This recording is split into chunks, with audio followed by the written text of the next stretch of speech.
So in this video, I just wanted to basically do a free job interview preparation course for all of you.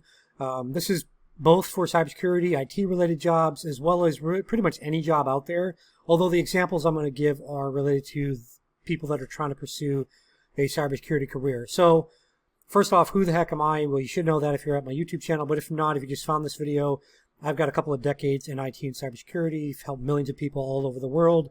And I've interviewed literally thousands of people, gone through hundreds of interviews myself, all the way from individual contributor level, all the way up into executive leadership.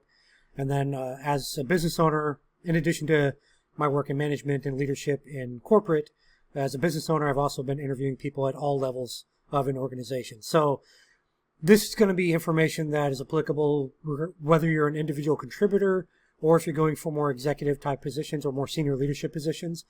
With a caveat, I will say that for more senior level positions, when they're asking you interview questions, they're looking more for examples of your failures and to see like how you process a failure, how you work through it, and what you learned from that and how you can then translate that and teach that to your team. So basically they want to see your team building skills as well. For pretty much everyone that's probably watching this video, though, you're going to be an individual contributor, or that's the role you're trying to get. And so pretty much everything in this is going to be helping you for your job interview. So anyways, let's get started here so we don't go too long. I'm going to talk about why you should even prepare for interviews just at a high level, like why does this even make sense to do. I'm going to talk about some of the common types of job interview formats, especially these days. We'll talk about managing that anxiety that a lot of people get. We'll talk about the importance of research and preparing for the interviews. We'll talk about the different types of interview questions, so basically the categories of questions you might get. We'll talk about some common interview questions. Some of these are some of these will trip people up, kind of like I was tripped up in my words there. And there's actually a kind of a take-home assignment I have for you when we get to that section. I want you to practice doing kind of a mock thing. Next thing is what people often will perceive as difficult interview questions to answer. So I got it labeled as difficult. I don't think they're difficult, but that's just my opinion. I'll talk a little bit about soft skills, which I think are probably the number one thing that all of you should be preparing for. And it's probably the number one thing that none of you are preparing for interviews and in your career. We'll talk about technical interview questions a little bit. We'll talk about mock interviews in a way that I think you should be doing that to get more feedback. We'll talk about some kind of final wrap-up prep stuff. And then most importantly, once you nail the interview, right? So once you're successful in the interview, it's time to go to negotiate that compensation. So I'm going to talk about that a little bit. And I'll even show some examples of like the verbiage you can use or the words you can use so you sound a lot more professional and so you can potentially negotiate a higher compensation package. Because the better you sound, the better you come across in an interview, the more likely they are to perceive you as what we call a high performer. And high performers always command top dollar. So why even prepare for job interviews? Like this is, Ken, it's a waste of my time. I've applied for 1,000 jobs. I've only gotten 2 interviews. They're next week. Why should I even take time to prepare? I'm probably not going to get hired anyway. We'll talk about positive mindset in a second here. But typically speaking, across the board, and both from my own real world experience as myself interviewing for jobs and as someone that interviews people for jobs, people that prepare typically perform better, especially introverts, because typically we're very shy. And yes, I'm an introvert. I know that shocks some people. We're typically very shy. And so preparing for something, whether it's an interview, whether it's a certification exam, whether it's a presentation you got to give for school to your professor or something like that, the more you prepare, the more subconsciously you build confidence and you come across as more confident, right? And also, when we talk about preparation in job interviews, the more you prepare answers to like behavioral interview questions or technical interview questions, kind of the more ammunition, so to speak, you have in your backpack, the better off you're going to be in the gunfight, right? Because you've got more ammunition. So when you get in an interview and they're asking you different questions, but you've got some examples that can be used for that question, you're going to be able to adapt a lot better. You're going to come across confident, and you're much more likely to get a job offer than someone that doesn't prepare for the interview. Some other key aspects, and we'll talk about soft skills a little later, like I said, but communication skills are something I'm looking for. I'm also looking for emotional intelligence, right? So as you're preparing for interviews, you can practice your communication skills. Like I said, we'll talk about mock interview stuff later in the best way, I think, at least my opinion, on how to do that stuff. But wrapped up in that, right, is you're practicing your EQ, practicing your answers, really analyzing yourself, having others analyze you, and getting that feedback. So when you go into that interview, you're much more prepared and you come across so much better. What's happened to me before is I've done an interview, like I did the first round interview, because I came across so well. That organization actually created a more senior role for me, right? They came back on the next interview like, hey, we don't know if you're interested in this idea we have, but can we run it across you? And I'm thinking like worst case, right? I'm thinking negative, but they actually want to create a job for me that was much more senior level and paid a lot more, almost paid double what I was going to be getting paid for that other job, right? So it's not just about landing the job you're applying for. It's also about opening up those opportunities for you to get even higher paying jobs and, more responsibility, more leadership types of roles. So the types of job interviews, like the kind of formats we see these days, typically a phone interview. It could be an actual like phone call. Although these days, oftentimes it's like Zoom or Teams they use for the phone screen. That's usually going to be with like an HR person, a recruiter, kind of that first person. They'll ask you some general questions like, why do you want this job? They might ask you one or two questions, usually not deep technical questions though, because this person's not a technical person at all. So it's really just kind of vibing you out a little bit. They'll usually look at your resume a little bit, ask you a couple questions on that, ask you why we're looking at this job usually. And that's about it. I mean, it's usually, most of these are like 30 minutes max, and that's your phone screen, right? So for the phone screen, if you're not on camera, so if it's just a telephone call or if it's a Zoom call and you don't have to be on camera for some reason, then it's more about your tonality, right? Your rate of speech. So for example, if I'm like, I love cookies, oh my gosh, right? I sound so excited and I kind of sound desperate, right? That I want cookies. But if I'm like, yeah, I like cookies. You notice the difference, right, in my tonality there, and I also pause a little bit in my speech, and I sound less desperate, right? So if you look at like an executive, if you work at a company right now, if you look at the executive team, they're not usually like screaming and hollering, and I mean, some of them probably are, but a lot of them are not, right? They're very calm, cool, and collected, right? That's an emotional intelligence or emotional quotient or EQ that we talk about. So you want to come across the same way, because if you notice like an executive, their tonality and everything is going to be pretty well locked in when they talk, right? So they're not going to be talking really, really fast like this, right? Where they're nervous. It's going to be slowed down. And so, for example, if we use another example, if I ask like, so I'll ask this question two ways, right? As someone that's kind of desperate, and then someone that is probably still desperate, but they come across as they don't really care, right? They're not desperate at all. So let's say they ask you in an interview, you have any questions for us, and you want to ask basically the question that you want to ask, which I don't recommend asking, but you want to ask like, when will I hear about next steps, right? So when will I hear about next steps, right? Because you're desperate, because you need this job, right? I need this job. Give me a job. You sound so desperate right there, right? I'm like, oh my gosh, this person was doing great in the interview. Now they sound desperate. As opposed to, so when can I expect to hear back about next steps? You notice the difference, right? There's a difference in tonality. We're not going to hit this too hard right now, but I just want to kind of mention that. So phone screen interview, if it's just a phone call especially, the tonality, the rate of speech you have, sounding excited. So if you're not on camera, maybe you can get yourself excited, look at a comedy show or something you like beforehand, tape up a picture of something you find funny or a loved one that, puts you in a good mood, a positive mood. All that stuff comes across in the interview, even if you're not on camera. When we talk about the video interviews, so whether that's the phone screen and you're on camera, or that's the next round of interviews and you're on camera, that's where your body language comes into play, right? So if you're visually on camera, it's all about your body language, right? Of course, your tonality, all this stuff still applies, but it's about your body language. So if I'm like slouching over during the interview looking like this, right, I'm not going to get the job offer unless I'm really skilled and they're really desperate, right? But otherwise, I'm not going to get that because I come across as I don't want to be there. But if I'm sitting up straight, I've got good posture, I come across as confident. Now, some people will be like, you got to look in the camera in the eye.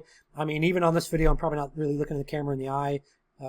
It is what it is, right? I mean, people will, if you're looking over here, right, and you're talking to them, that's a different story. But if you're pretty much looking at your screen, they can tell you're looking at the screen.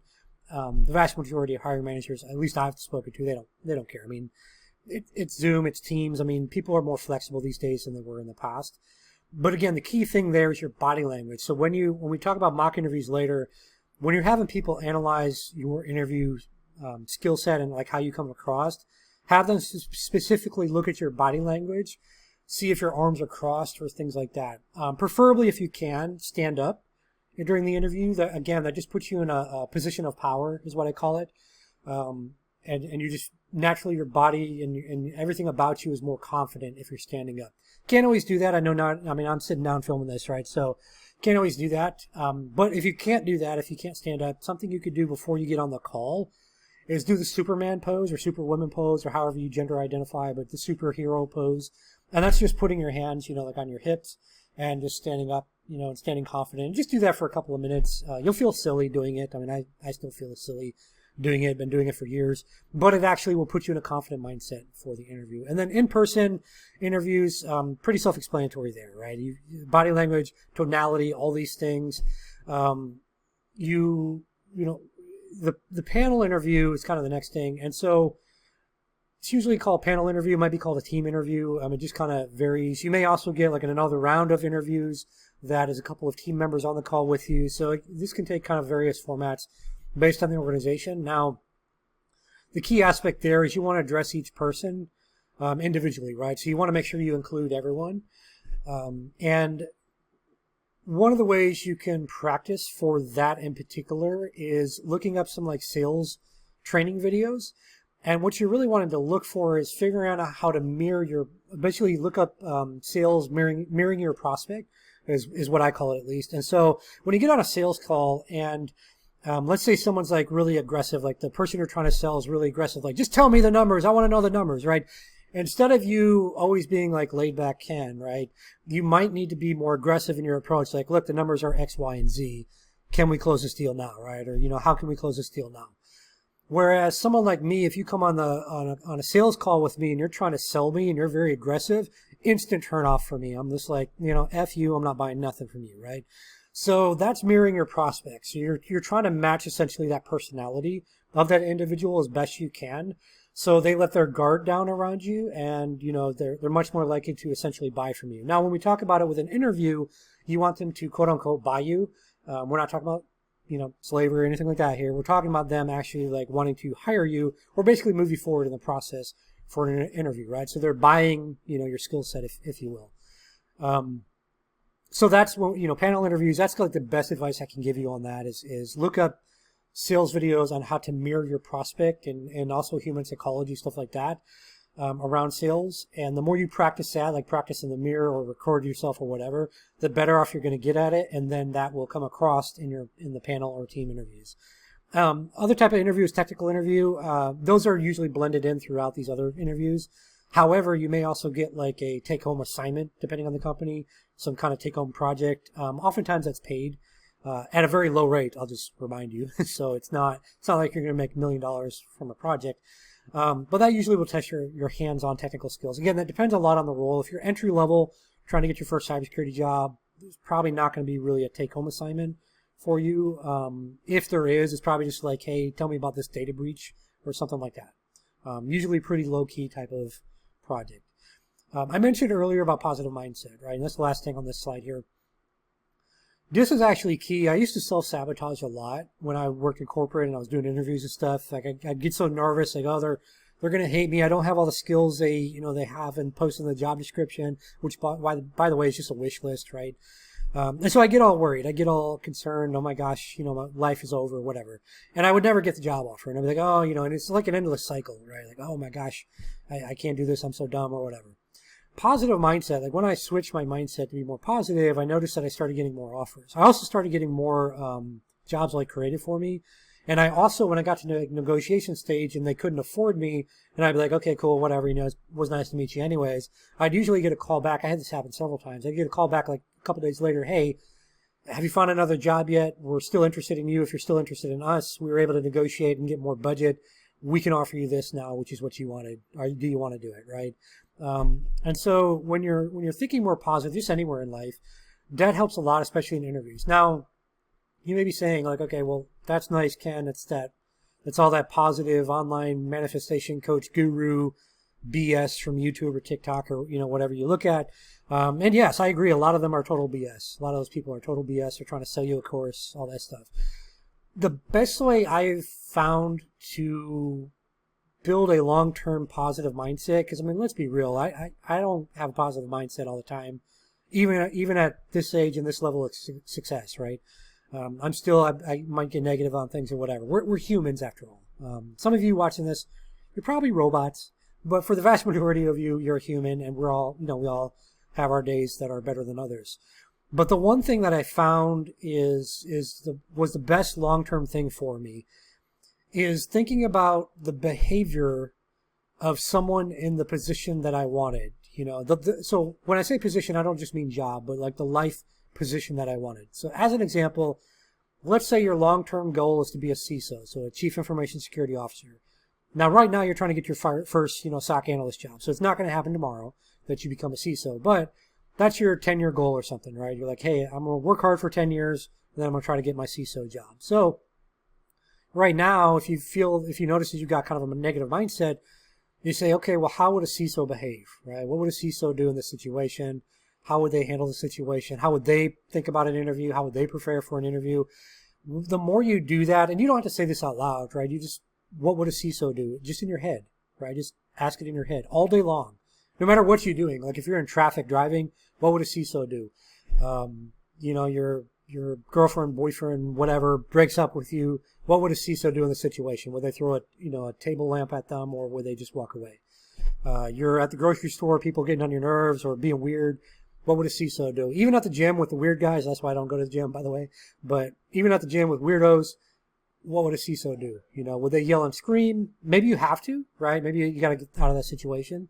But in most cases, maybe you can just walk away, right? Or you can go let the staff of the gym know. You can call the police. Hopefully they'll show up. They don't show up in Houston where I'm at, but they may show up where you are. And just kidding. I love you, Houston police. Don't arrest me. So, but that's the key there, at least that I've found for maintaining a long-term positive mindset, is every time you start having a negative thought on something, like what would a CISO do? What would a CISO think, right? What would a VP do? Even if your goal eventually is to become a millionaire one day, what would a millionaire do in this situation? What would a CEO do in this situation? It doesn't have to be an executive or a millionaire, right? It could be just, what would a senior level SOC analyst do in this situation, right? So that's one of the easiest ways I found, is just repeating a question to yourself over and over again on whatever, person you want to become. And eventually your mind will force you to start behaving that way. At least that's what I have noticed from my own experience, as well as people that have followed that same process. So let's talk about interviewing anxiety. We talked a little about that kind of positive mindset, stuff like that.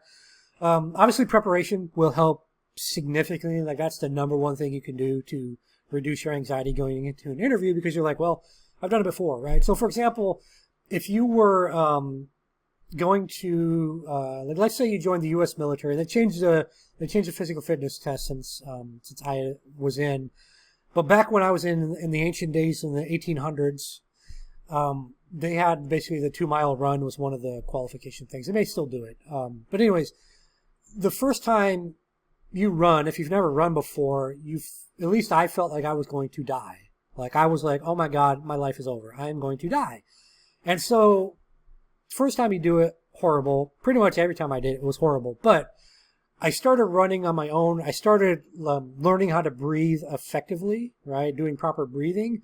And when I kind of worked on my skill set, essentially, right, in the same way that you practice for an interview, when I worked on my skill set, I noticed that it became easier to run. I still didn't like it. I still don't like it to this day, but I'm in my 40s and I can run a 5-minute mile, right? Because I worked on my skill set so much for a long period of time, that all that anxiety I used to have around running and the fear and like, oh my gosh, I'm going to die, I still feel like I'm going to die, but mentally I'm like, yeah, this is just a 5 or 10 minute thing of I feel like I'm going to die. And then my body's going to be like, well, he's going to keep running. I got to just give up on that, right? Because you technically, when you're exercising, you only use about 20 to 40% capacity. Your mind itself quits long before your capacity. And so when you're running, for anyone that's run, you probably already know this, the first 5-10 minutes is an absolute nightmare. You feel like you're going to die.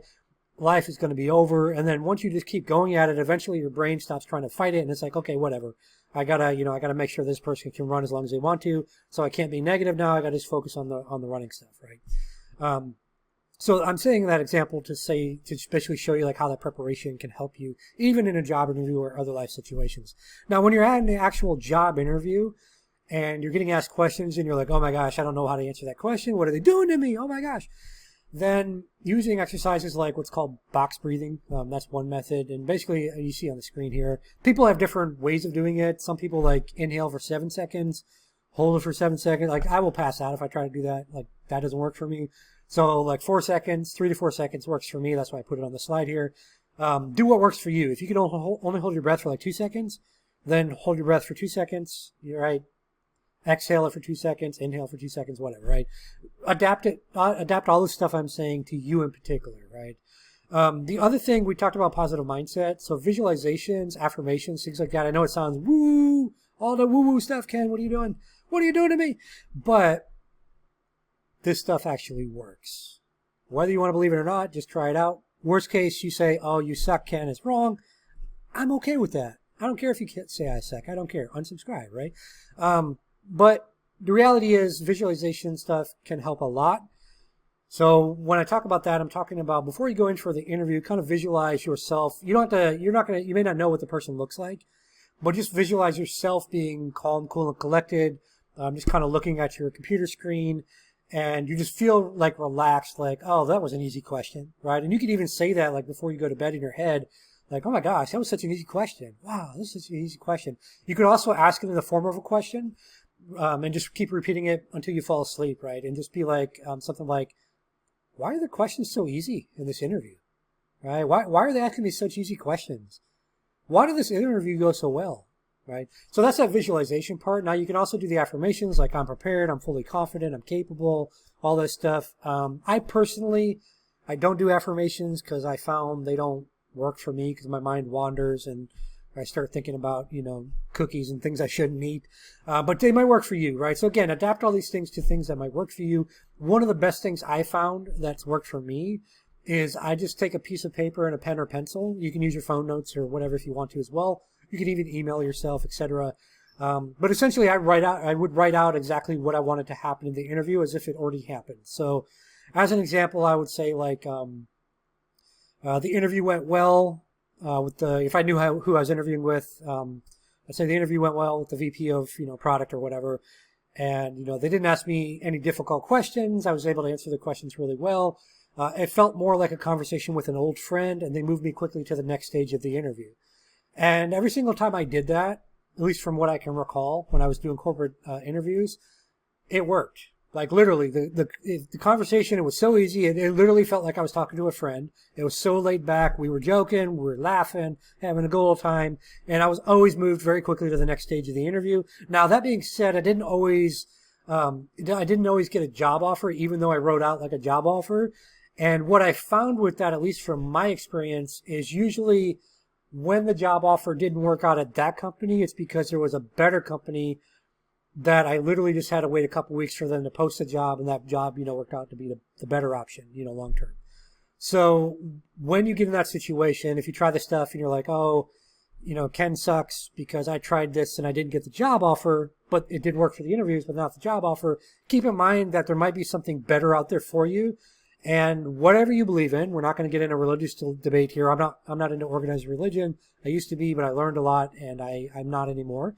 So I'm more of what you call, I guess, like spiritual universe type of stuff, right? So regardless of what you believe in, whether Allah, Christian God, Judaism, Islam, whatever, or if you're, atheist or you're just kind of more spiritual like I am, but just understand that like you're kind of when you do these things like visualization, whatever, you're kind of putting it in, the source, if you will, energy to bring that for you. And you got to understand with that, without getting too woo-woo on you, you got to understand that the source energy essentially has your best interest in mind.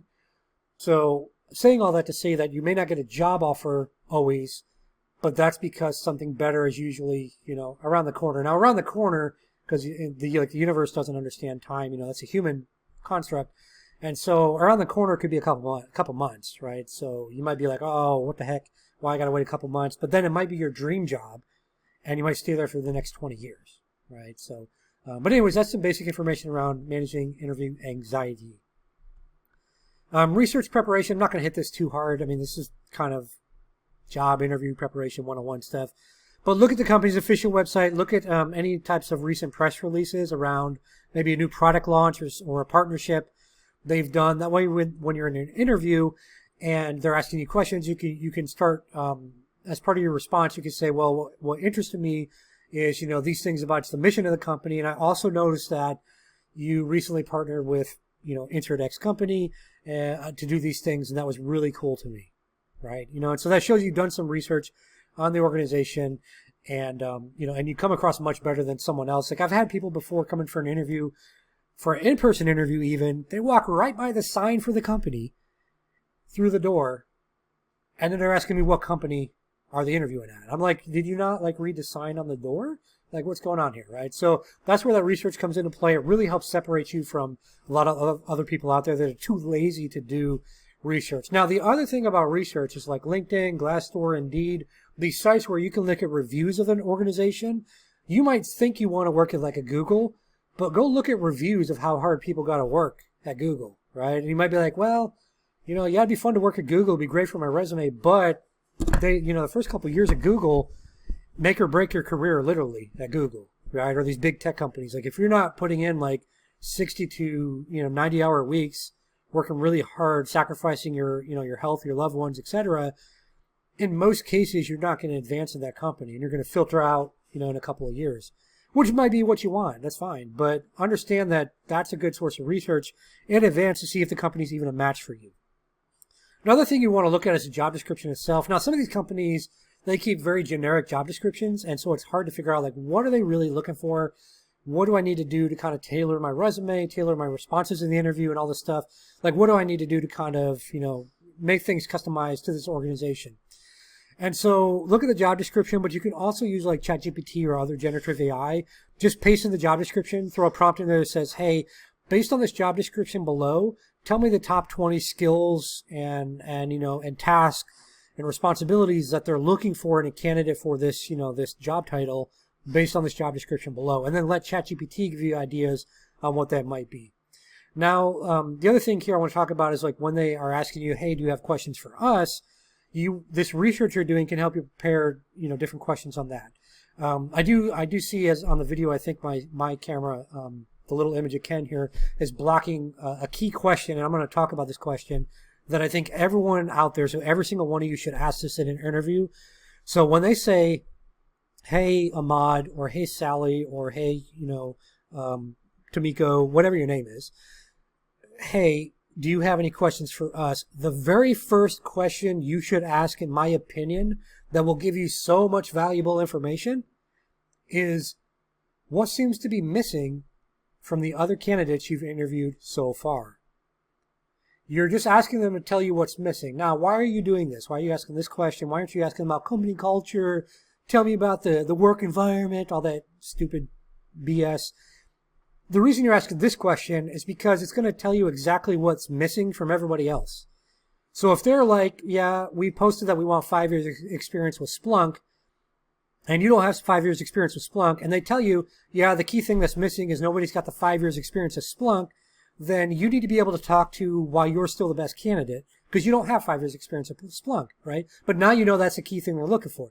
So you can say, yeah, I also don't have 5 years of experience of Splunk, but I do have 6 years of experience with QRadar and other SIMs, and I've got experience with, vulnerability scanning tools, etc. And I noticed in the job description, it also seemed like being able to do vulnerability assessments was a key thing that you were looking for too. Is that correct? And they say, oh yeah, you're right. Yeah, that's another key thing, right? But if you don't ask that question, if you're asking about, oh, what's the company culture like, bro? Then you're not going to ever know exactly what they're looking for, right? And exactly what that gap is between you and other candidates. So that's why that's such a key question for you to ask first. Now, if you got more time, you can ask about company culture and the team dynamics and all that stuff that people on social media that are trying to sell you a course or trying to sell you their interview, do a mock interview with me for $500 or whatever. they'll tell you all that generic BS to ask. Like, ask about the company culture, bro. No. Very first question is, what seems to be missing from the other candidates, what seems to be missing from the other candidates that you've interviewed so far? Now, you can ask this question at that first interview with HR or the recruiter. That's a perfect spot to ask it, because sometimes they'll have that information from the hiring manager, so you save yourself a little time. So that way when you go to the hiring manager, you already know how to talk about what their concern is. And you can even just address it up front. You can be like, hey, I had, after the last interview, I had some thoughts on the discussion, and I really feel that you're looking for someone that's probably got, 5 years experience with Splunk. I don't have that. I just want to be upfront. I don't have that, but I do have these things. I'm happy to end the call now if you feel like you've got to have some more 5 years, of Splunk. But I'd love to, I'm really passionate about this company. I really, blah, blah, blah, right? I'm much more likely to probably hire you at that point, right? So again, the question you want to ask first when they say, hey, do you have any questions for us? What seems to be missing from other candidates you've interviewed so far? Again, you can ask this with the HR or the recruiter person at the first phone screen. You can ask this with a hiring manager. You can ask this in team interviews. You can ask this in panel interviews, etc., right? You can ask this in person. You could even ask, if you're going in person, ask the secretary right at the front desk, like, hey, have you heard what they're really looking for this job? Any insight, right? They might have some insight for you, right? But that's a question you need to ask, not about company culture, not about any of that other BS stuff. Ask that question first. Then if you still have time at the end of the interview to ask more questions, that's where you can ask about company culture and stuff. But usually you only have a couple minutes. Ask that question first. Let them answer. That's going to give you so much valuable information. So types of interview questions you'll be asked, and it's usually kind of, technical and situational are usually wrapped up into one. And then situational also, is wrapped up into behavioral as well. So behavioral interview questions, those are assessing kind of those soft skills, right? Tell me about a time you've dealt with a difficult customer. Tell me about a time you solved this type of problem, etc. Technical questions might be hands-on technical, although, again, that depends on the actual type of interview, the actual job, the experience level, things like that you're going for. For most of you that are probably watching this, you're probably entry-level people. Technical interview in that case is going to be more around testing your knowledge of things. So here's a scenario, or tell me about the CIA triad, or tell me about the OSI model, explain the OSI model to me. So that very basic rudimentary stuff. It could be also tell me about the difference between a vulnerability and a threat. Tell me about what is risk, so like that knowledge-based stuff. Situational is kind of, again, that's that scenario stuff, right? So that may be tied into these other ones. The key here with all these is really using a method. I didn't invent this, but it's called problem action result. Some people use a STAR method, which is situational, task, action, result. That's a lot of stuff to remember. The human brain, human psychology remembers threes a lot better, like things in threes. Threes, right? I'm not throwing up a gang sign. That's just the number 3. Calm down, all of you gang members out there. But problem, action, result, right? So like when I say, tell me about a time you dealt with a difficult customer, tell me about that problem, right? So the problem is, okay, here's a scenario of what was happening. This customer came in, they were yelling and screaming. This is what was going on.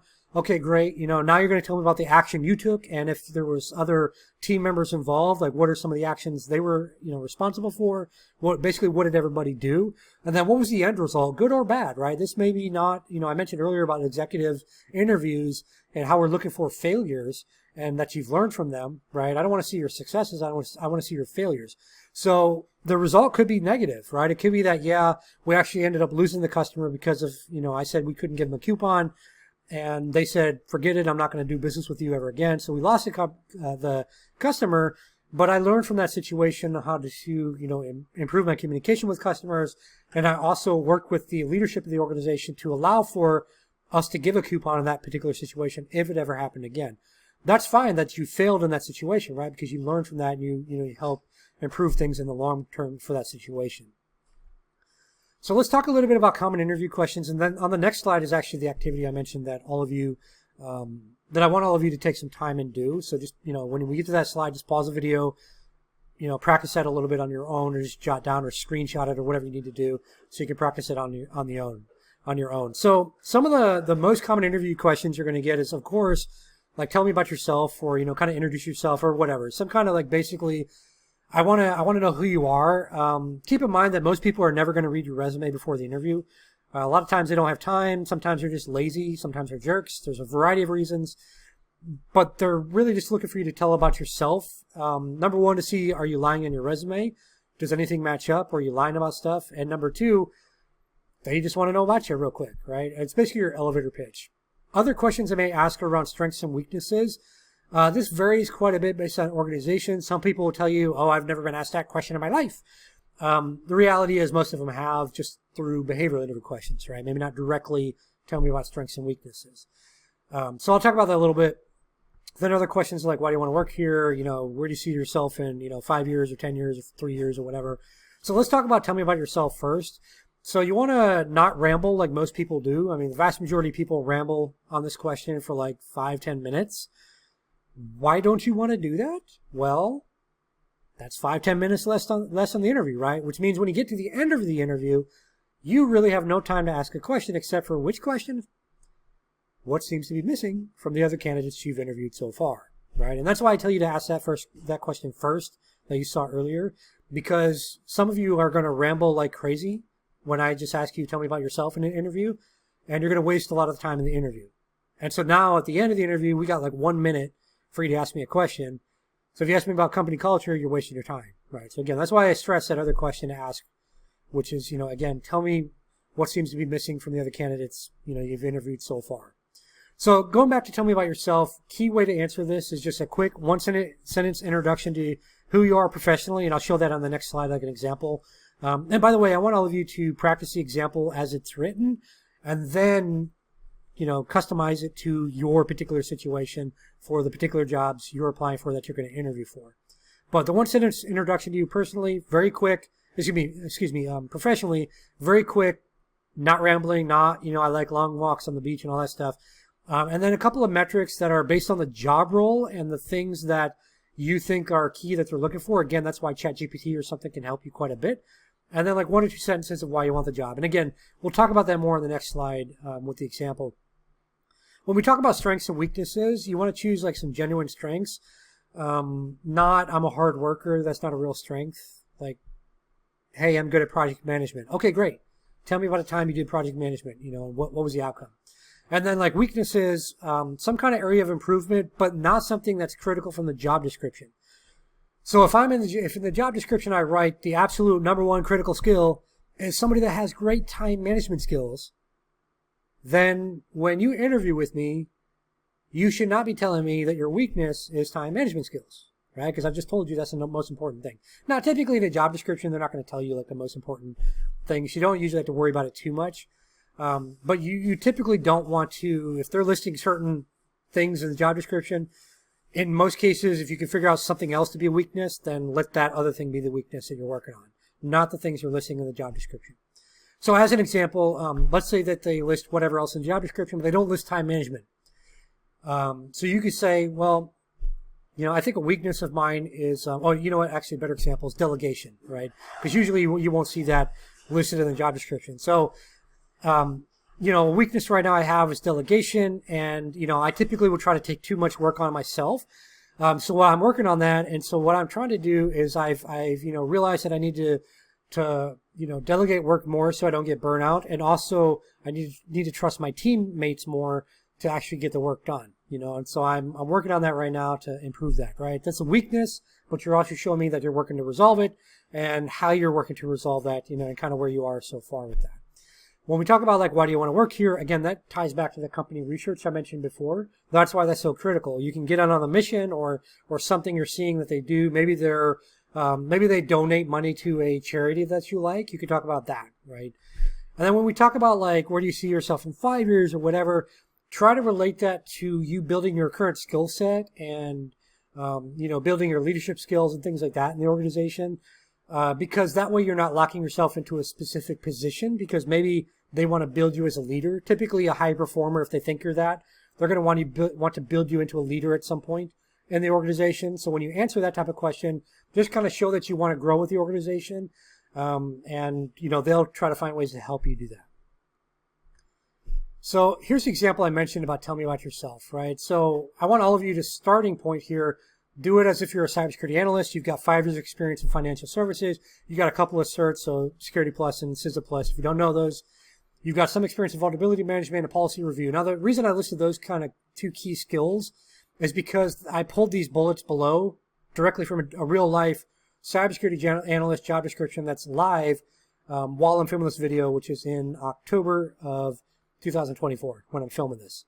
So this is literally from a job that's out there on the market right now.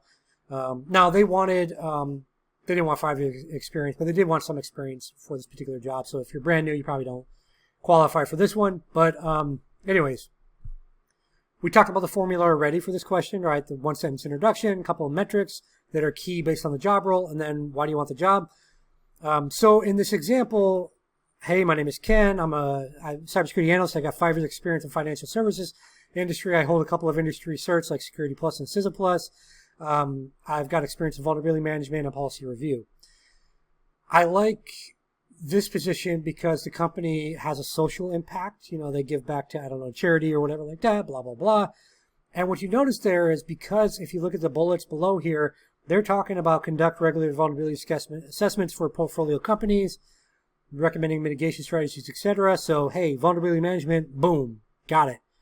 And then they're also mentioning here that you're going to assist in the inner review of different policies. Boom, got it. I got experience in policy review, right? So that's what I'm talking about with those couple of metrics. Relate them directly to the job description. Now, if that job description or that job you're applying for doesn't have, you know, this one was actually a pretty good job description, but a lot of them may not have this. But look at similar job descriptions because it's pretty much going to be doing a lot of similar work in this type of role, right? So pull those out for, you know, the actual job you're applying for, or pull out a couple of key metrics from another job description if you need to. But anyways, pause the video here, go through this activity yourself. I encourage you to record it and just, you know, analyze yourself of how you answer this question. Do you talk too much? Do you go on for 10 minutes about, you know, this question, you know, your answer to the question or whatever? Do you ramble, etc., right? Just kind of analyze yourself on this one. So some questions that people kind of are like, hey, these are difficult questions. How do I answer these? Let's talk about them real quick. Number one is employment gaps. Like, hey, I got gaps. I got laid off. You know, I was a young dumb kid. I, you know, had a bunch of jobs or whatever, right?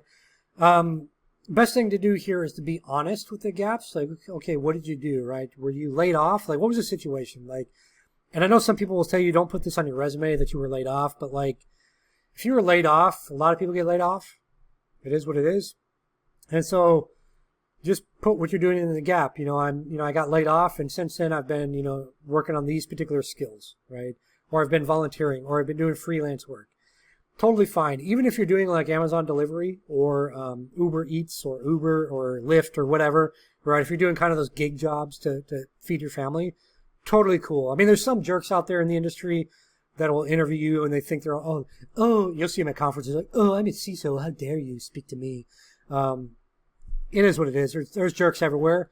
But for most people, especially those that are like me, which are honestly the most hiring managers you're going to encounter out there, we don't care that you're working Amazon delivery. Like, we understand you have to feed yourself, you have to clothe yourself, you know, you got to pay rent or a mortgage or whatever.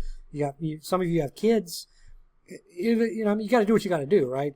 But just with that, talk about what skills you're still improving. So like Amazon delivery, right? Talk about how you're able to follow a process to ensure, you know, customers get their packages, right? That still shows me that you're working on your ability to follow a standard operating procedure, right? So when you're talking about employment gaps, just talk about the growth you're still doing, right? The soft skills you're still working on, or even the technical skills if you're doing some freelance work, or the education, like what are you learning in that education? How are you improving yourself so you can become a better employee for my team, right? Lack of experience, that's another huge one, right, for entry-level people. Transferable skills are the number one thing here, and it's actually the number one thing I don't see any of you putting on your freaking resumes when I review them, which I don't do a lot of anymore. But that's like the number one thing. Like, so as an example, I mean, like, I talked about process with like Amazon delivery. All of you, with whatever job you're following right now, you're following some kind of standard operating procedure. So basically a process, right? A procedure to do things a certain way. And you're doing that because you were trained to do that, because that's why they have the procedure, right? They had to train people. So you come in, if you're fired, they're going to hire someone else. They're going to have them go through the same training. And now that person's going to produce the same result you were producing, right? A good example of this is like when I worked at Burger King. I'm going to date myself here, but I watched VHS tapes for my for the training videos. Now, those tapes walked you through the process of making, a cheeseburger, a Whopper. I mean, until this day, I can still make a Whopper. I don't, and if I walked into Burger King and started making a Whopper, they'd probably call the police, like, who's this guy?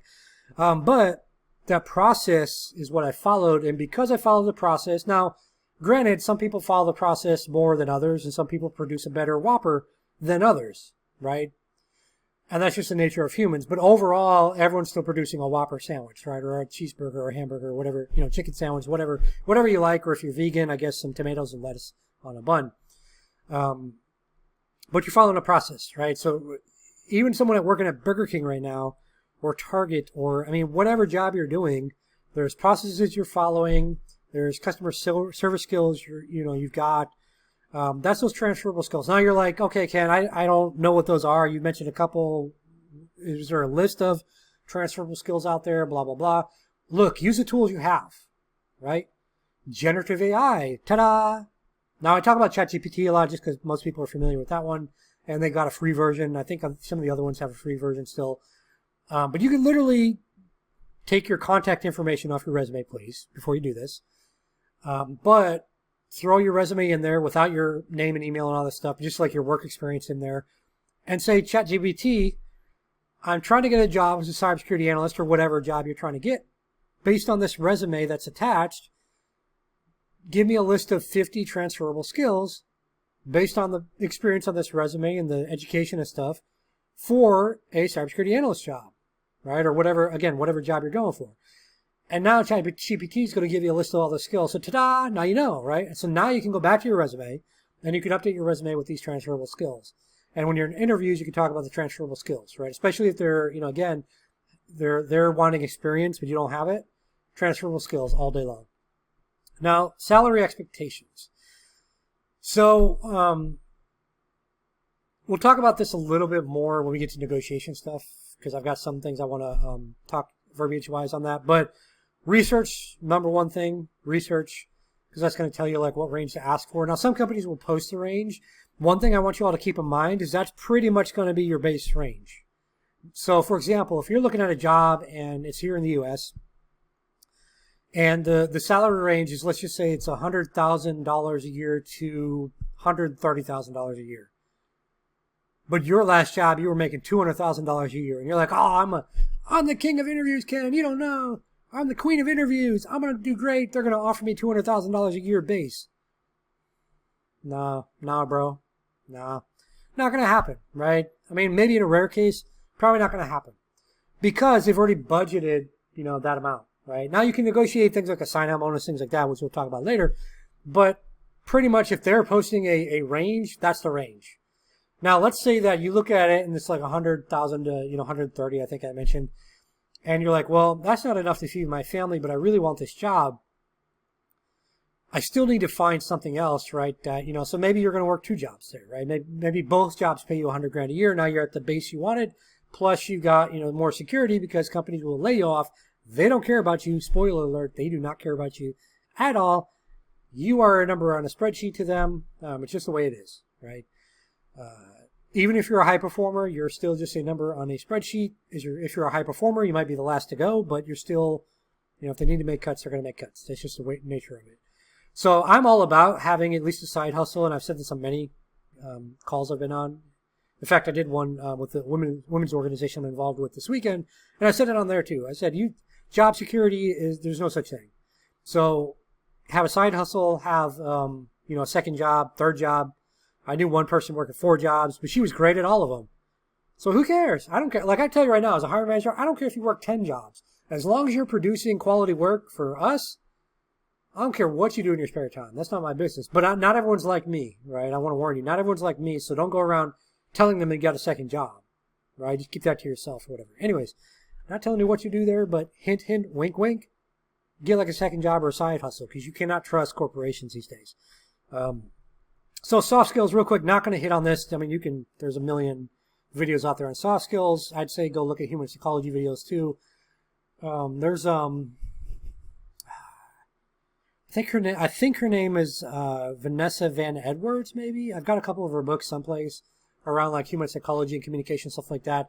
Just look her up. I think she has a YouTube channel with some helpful videos. But communication skills, emotional intelligence or EQ that we talked about a little earlier, problem solving skills, adaptability. These are some of the key soft skills I'm looking no matter what for in a job interview. So things you may want to work on, right? I mean, not may want to work on, things you need to work on. Because a lot of you I've interviewed, nah, your soft skills really suck. So work on these things. They all come across in an interview, and a lot of times these are the differentiator between candidates getting a job offer or getting a rejection email. Technical interview questions, not going to hit on this hard at all. Use that problem action result that we talked about earlier. That's the best way to answer these because that gives you a structured response to whatever question they're asking you. Now, again, if it's a take-home assignment, you want to be able to explain whatever you're doing in that assignment. But aside from that, if it's like more of a scenario-based technical interview question, then problem action result is the best way to answer those questions. Mock interviews. So I get like, oh my gosh, I don't know. I don't even know. Probably at least close to 100. I mean, I get like, gosh, 200-300 messages a day on LinkedIn from people. And my VA, my virtual assistant, she helps a lot in sorting through. Because some of you waste time with like, hi, how are you? Hello. Hey, you haven't responded yet. You're wasting my time. Like, nobody that's busy is going to have time to play these games. Like, I understand you want to be polite or something, but like, some of you sound like a robot, and I think you're a bot because of how you're, so like, let's talk about messaging on LinkedIn real quick, just so all of you are kind of on the same page of why you're not getting responses. If someone is more senior level in whatever industry, the odds are very strong that they're extremely busy and they don't have a lot of time to answer LinkedIn messages. Like I mentioned, I get hundreds a day. And I have someone that helps me look at those, right? And so there's an old saying here in the U.S., closed mouths don't get fed. And it's probably around the world too, but closed mouths don't get fed.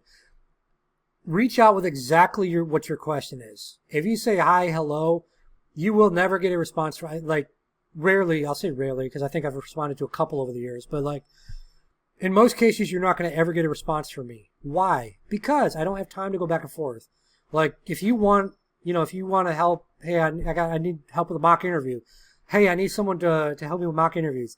I'm going to respond back probably and say I don't have time, but if you want to record yourself, which is why I've got that on the slide here, if you want to record yourself, asking yourself some questions and then answering those questions, I can literally look at that recording on my own time when I have time as someone that's extremely busy. Like I do like 20-hour days, for those that don't know. Still, I do that many hours in a day.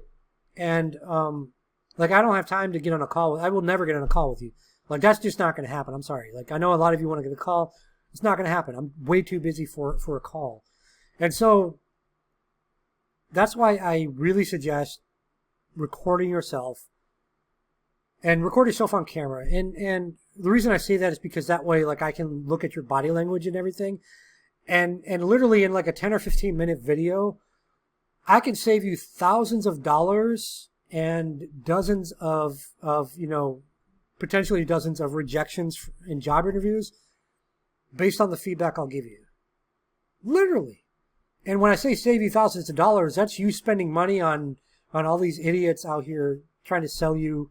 Now, granted, I've got, or at least I used to do mock interviews with people, and I charge like $20 or something. I don't know, $100 maybe. Whatever.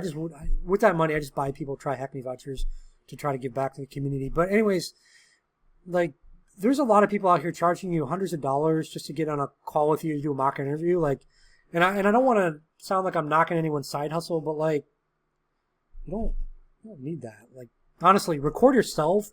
And then when you reach out to people, you're like, hey, I recorded myself asking myself job interview questions that I might get asked and then, answering them. And then, by the way, upload it to like YouTube or something. So that way it's easy for people to view it. And then just be like, hey, do you mind just looking at it when you have time? It's about, 10, 15 minutes, or if you want longer, like it's about 20 minutes total. I'm just looking for some basic feedback from you on what you think I could do better. especially around like body language or my rate of speech or tonality or whatever. I'm just looking for feedback, right? Bonus points if you create if you use a Google form and create a survey, and you message me like, hey, Ken, and honestly, if you message me like, hey, I recorded myself doing a mock interview like you said in the video, and I also created a Google form with some of the things I want you to look for, or you just tell me. I mean, that's fine too. But you can create a Google form, makes it easier if you're going to ask a lot of people. But you just be like, or you just tell me whatever. Like, even me, that's really busy.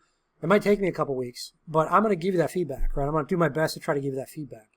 If you just like send me a message, I want a mock interview. Sorry, dude, it's really not going to happen, right? I just simply don't have the time.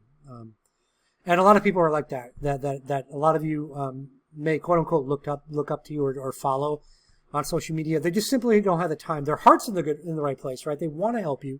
They want to give back to you. They want to get on a call with you. They don't have time. A lot of them work in corporate jobs. They don't have time to get on calls. So the best way to do it for a mock interview, record yourself, send that link to people. Like I said, upload it to YouTube or something. Send that link to people like, hey, I'm starting an interview. I'm trying to interview for cybersecurity analyst jobs. I'm starting to apply for jobs. Would you be willing to review this video I filmed? I'm asking myself some common questions for interviews, and then I'm answering them. I just look for your feedback on like my body language, etc. Right? I'd say if you send out 100 of those, you probably have a good chance of getting at least 20, 30 people say, yeah, I'll look at it for you. Maybe even more, right? But if you just message people, I want to get a mock interview phone call with you. Gimme. You might get one person out of 100. So you're improving your odds is all I'm saying. If you just record it, then you send it to people, then they can look at it on their own time. It makes it so much easier for you to get the feedback that you're looking for. So we're getting close to the end here. We'll talk about negotiation stuff the next couple of slides after this one. But I want to really stress that just because an interview is virtual doesn't mean you can dress like crap, right? So business casual is like the de facto and as best as you can afford. Like I don't own anything. I don't think I own anything with labels. I'm trying to think. I'm not what's called a label hole at all, and I've got money. Like I'm really good.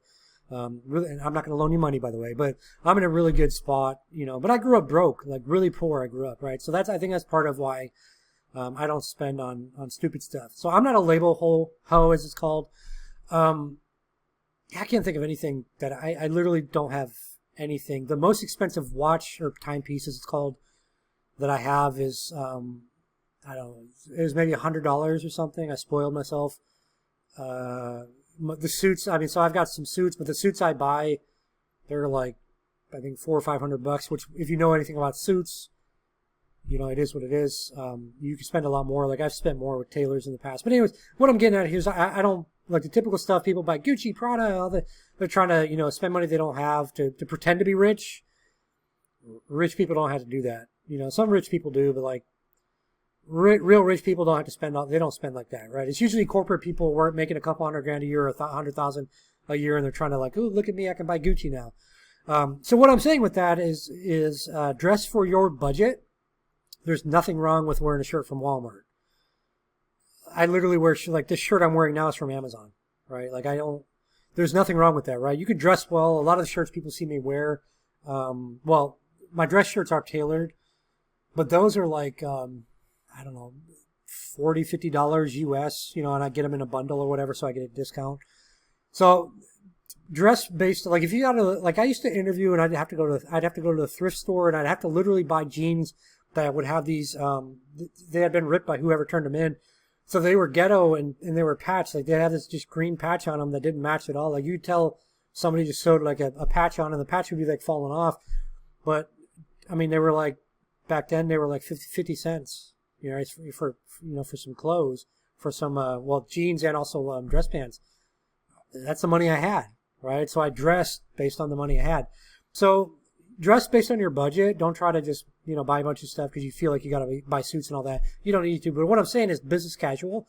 I know someone that this happened to, and I've also interviewed people that have also done this. So you see the picture here,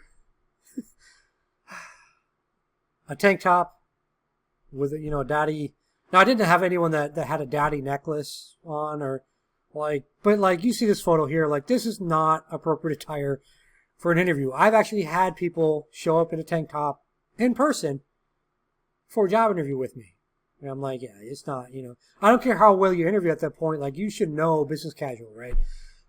Someone I know actually interviewed someone that showed up in a tank top for a virtual interview, and they thought they were going to like get an interview, or they thought they were going to get the job. Like they were shocked they didn't get the job or whatever. Don't do that, right? Business casual, dress appropriately. Now, after an interview, if you had an email address for the hiring manager or whoever you interviewed with, just send a follow-up thank you email, very quick, like, hey, appreciate you meeting with me, had a great conversation. You mentioned that, the 5 years experience with Splunk was a critical thing. Again, just want to remind you, I don't have that, but I do have, X, Y, Z, right? A couple of bullet points there of what you do have. Usually send that within a couple of days. They may never respond to you on that, but they might respond to you, whatever. It just kind of lets them know that you appreciate the conversation. So, anyways, I was really trying to keep this under an hour for all of you, but we'll go a little over here, but not too much over. So, salary, benefits, basically compensation package negotiation stuff. First things first, I think a lot of people don't understand compensation packages and kind of how things work in a corporate setting. And so typically speaking, a company's going to have what they call a pay band. So essentially that's that base salary range that you see maybe posted in the job description, but in HR lingo, it's a pay band. And so that's pretty much set in stone, right? When they go get budget for a position and say we're going to hire, these positions, that's pretty much set in stone. In rare cases, like a smaller company, so big company, pretty much set in stone. Smaller company might be a little wiggle room if they really want you. Like I said, I've had that situation before where they come back with a little more budget.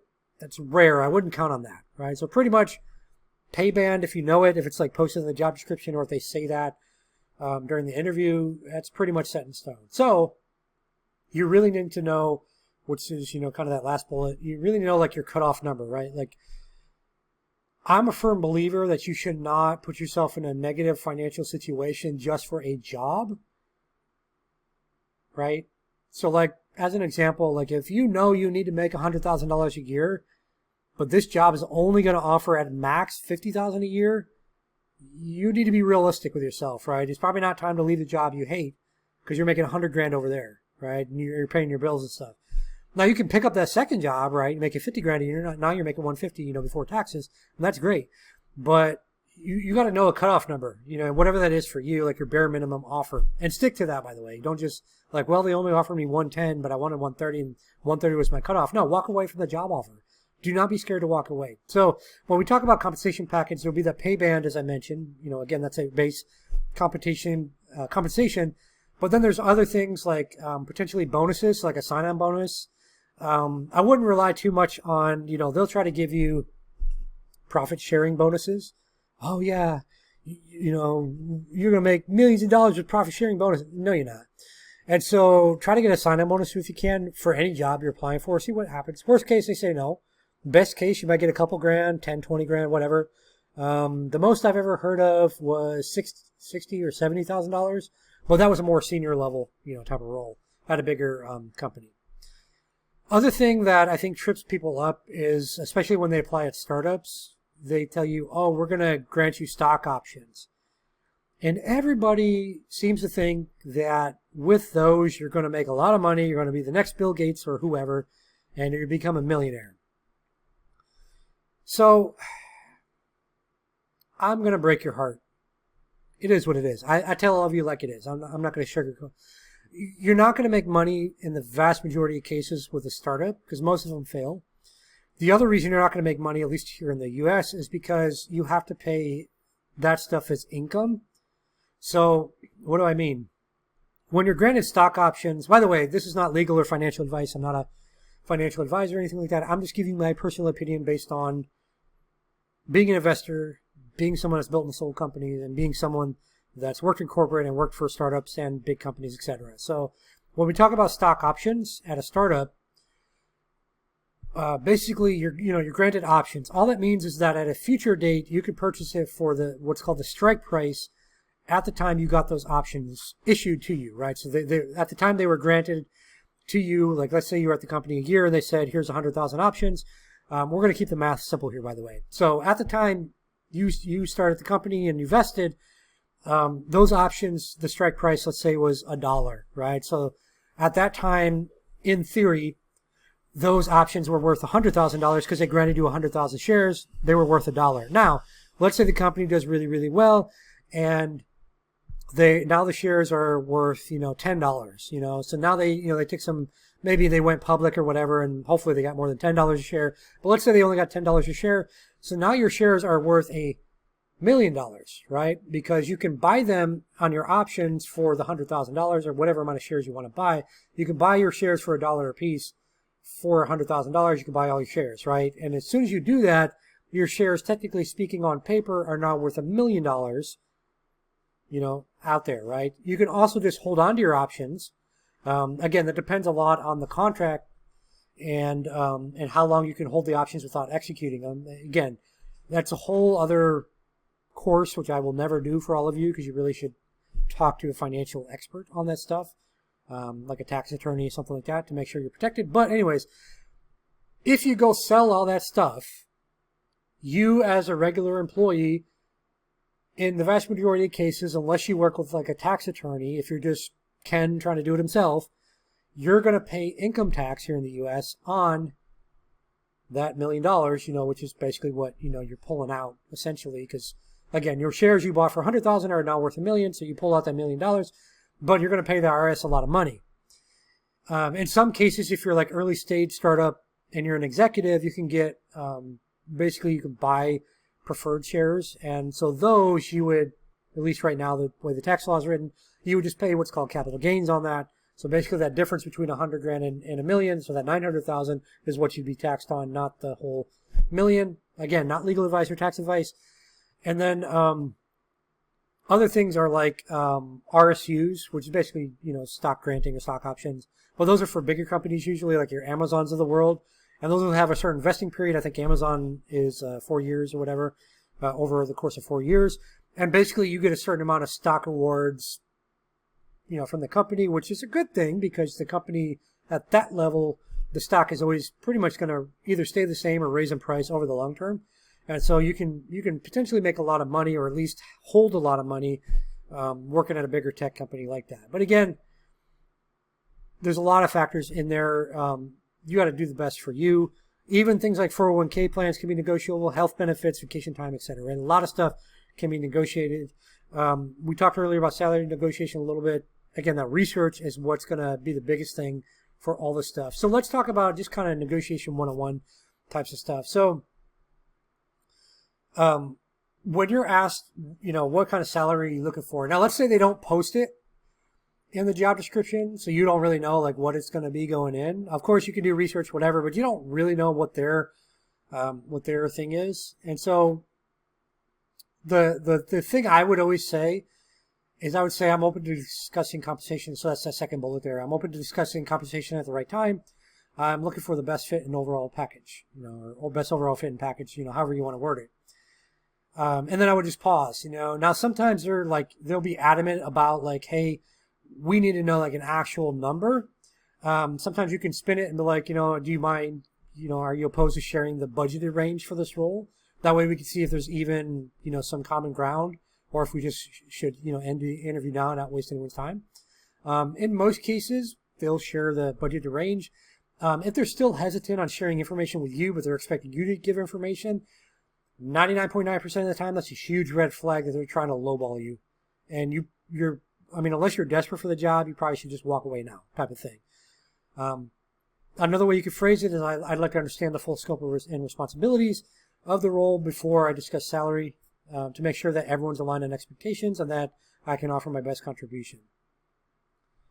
Again, they may push back, give me a number, and then that's where your research comes in. Say, well, based on my research and the responsibilities you have listed for this position, I'm looking for something in this range, Now, I would, if you've got I talked about have that like cutoff number, right? Like I'm not going to do anything lower than this.